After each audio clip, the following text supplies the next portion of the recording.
تو میں نے دیکھا کہ کھجور کی رسی میں ایک کالے رنگ کے شخص کو لوگوں نے پرویا ہوا ہے اور مکے کی گلیوں میں گھسیٹ رہے۔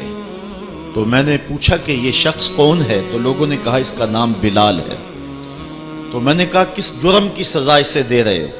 تو انہوں نے کہا کہ یہ ایک نئے دین میں داخل ہوا ہے اور ہم اس کو منحرف کرنا چاہتے ہیں۔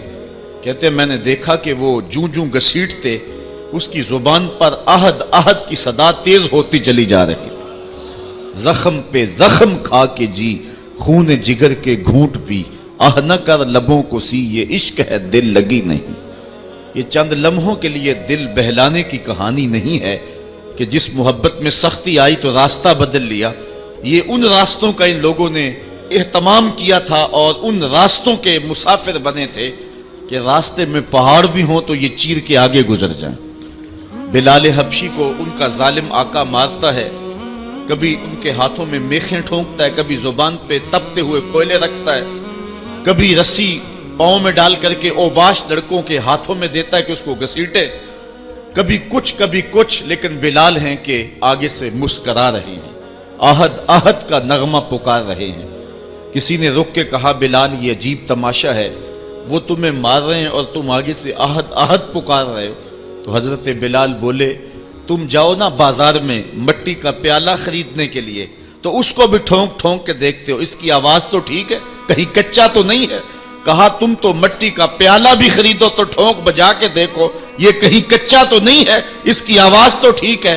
کہا میرا مالک بلال کو خرید رہا ہے، دیکھ رہا ہے بلال کچا تو نہیں ہے، اس کی آواز تو ٹھیک ہے۔ میں کہتا ہوں مالک خرید لے بلال کو، کھال ادھر بھی جائے گی، حق حق کی صدا ختم نہیں ہوگی۔ محبت کی یہ البیلی اور انوکھی داستانیں اہل ایمان رقم کی ہیں۔ اگر اس عنوان سے بات کی جائے تو یہ تاریخ کا ایک ایسا باب ہے۔ حضرت سمیہ رضی اللہ تعالی عنہ اسلام کی پہلی شہیدہ، جن کو مکے کے چوک میں ابو جہل نے جو ہے وہ نیزہ مار کر کے شہید کیا۔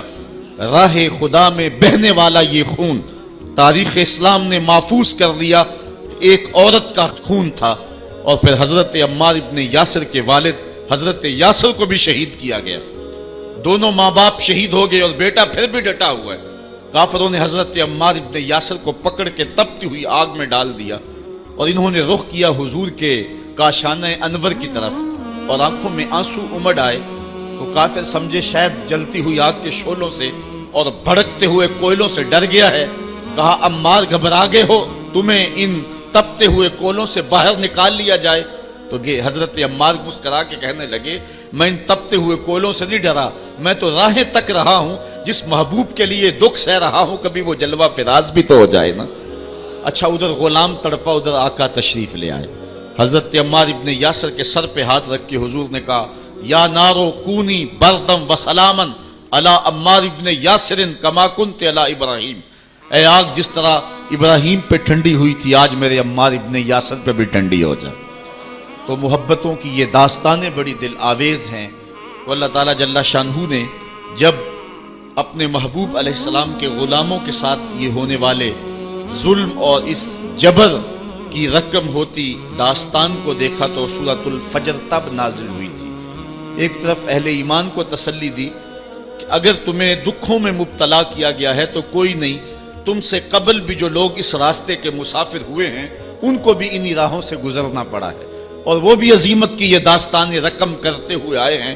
انہوں نے بھی جو ہے وہ سولیوں پہ اور فصیلے دار پہ اپنے سروں کا چراغاں انہوں نے بھی کیا ہے اور راہ حق میں ہر دکھ اور ہر تکلیف انہوں نے سہی ہے، حتیٰ کہ زنجیروں نے ان کی ہڈیوں تک جو ہے وہ نشان چھوڑے لیکن پھر بھی وہ راہ حق سے منحرف نہیں ہوئے۔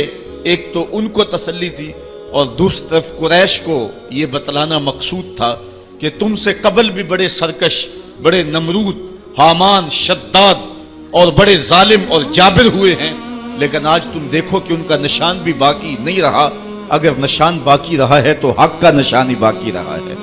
اس لیے سورۃ الفجر اس ماحول میں نازل ہوئی ہے جب کہ جو ہے وہ اسلام کے اوپر اور اہل ایمان کے اوپر سخت آزمائشیں تھیں اور سخت جو ہے ان کے اوپر تکلیف تھی۔ فجر کی قسم کھانے کا ایک مقصد تو یہ تھا کہ ان کفار کو یہ کہنا تھا کہ جس طرح فجر طلوع ہوتی ہے اور رات ختم ہو جاتی ہے، یہ زندگی بھی جو ہے جو تم گزار رہے ہو ختم ہوگی، اور آخرت کی زندگی میں تم نے قدم رکھنا ہے اور صبح قیامت طلوع ہونے والی ہے۔ اور دوسری طرف اہل ایمان کو تسلی دینا مقصود تھا کہ راتیں جتنی بھی لمبی کیوں نہ ہوں، پو تو پھٹتی ہے اور اجالے تو نکلتے ہیں، ایک وقت آئے گا کہ اسلام کا پھریرا دنیا کے اوپر لہراتا ہوا نظر آئے گا۔ آج کی قربانیاں کل کے لیے سکھوں کا سامان بن جائیں گی۔ ساغر صدیقی نے کیا کہا تھا کہ آج تو ہیں یہ جسم آلودہ گرد سفر، آج تو ہیں یہ جسم آلودہ گرد سفر، کل انہی جسموں پہ منزل پھول بھی برسائے گی۔ آج مکے میں ستم ہیں، کل مکے والے ہاتھ باندھ کے کھڑے ہوں گے، تو وہ لمحے بھی آنے والے ہیں۔ تو فرمایا قسم ہے صبح کی والفجر، قسم ہے صبح کی، ولیال عشر، اور 10 راتوں کی۔ 10 راتوں سے مراد کیا ہے؟ یہ ذوالحج کی 10 راتیں ہیں، جو سال کی جو ہے وہ تمام راتوں سے یہ عشرہ جو ہے وہ افضل ترین عشرہ ہے۔ دوسرا قول ہے کہ یہ رمضان کے آخری عشرے کی راتیں ہیں۔ تیسرا قول یہ ہے کہ یہ محرم کی پہلی 10 راتیں۔ یہ 3 اقوال مفسرین نے بیان کیے ہیں۔ والشفع والوتر، اور قسم ہے جفت کی اور قسم ہے طاق کی۔ مفسرین نے اس پر تقریباً 36 اقوال پیش کیے ہیں، لیکن سب سے بہترین قول یہ ہے کہ جفت سے مراد مخلوق ہے اور طاق سے مراد رب تعالیٰ کی ذات ہے۔ خالق کی قسم اور مخلوق کی قسم۔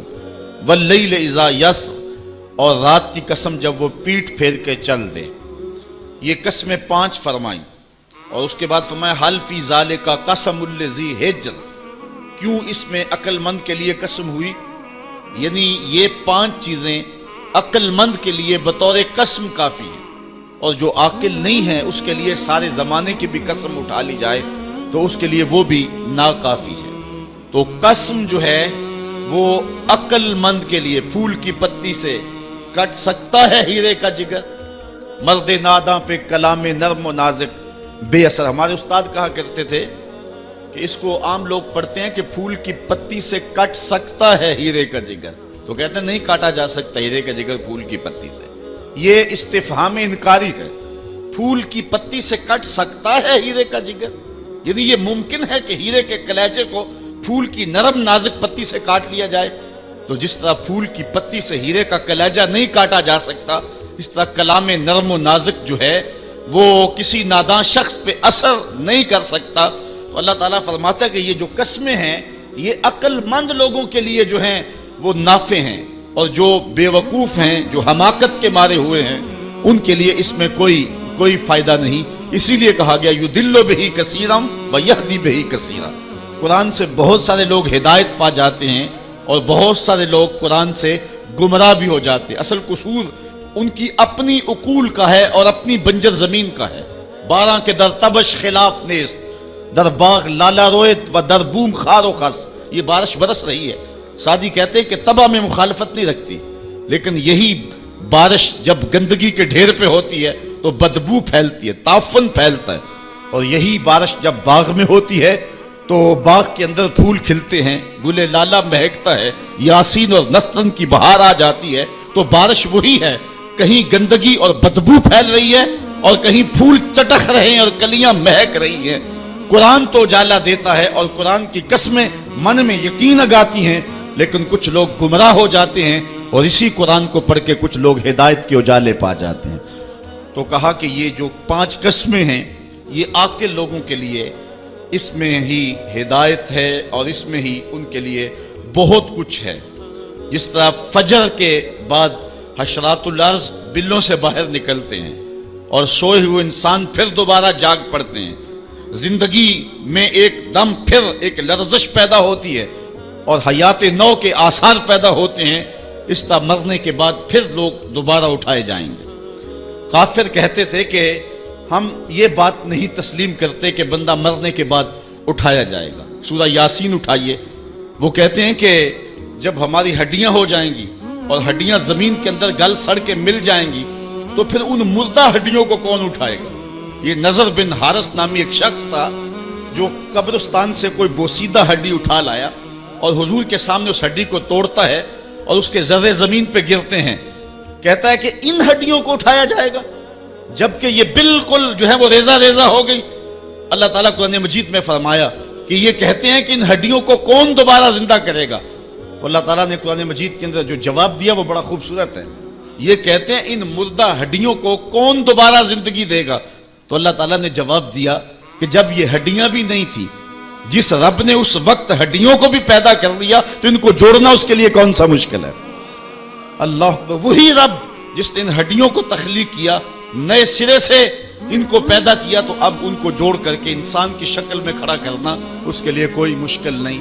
روزانہ ہم موت کی آغوش میں چلے جاتے نیند کی صورت میں، لیکن پھر اٹھ کے زندگی کے اندر وہی توانائی، وہی حرارت اور وہی تیزی اور وہی جو ہے وہ نشاط پن، یہ حشر پہ دلیل ہے۔ تو کہا یہ قسمیں ہیں عاقل کے لیے۔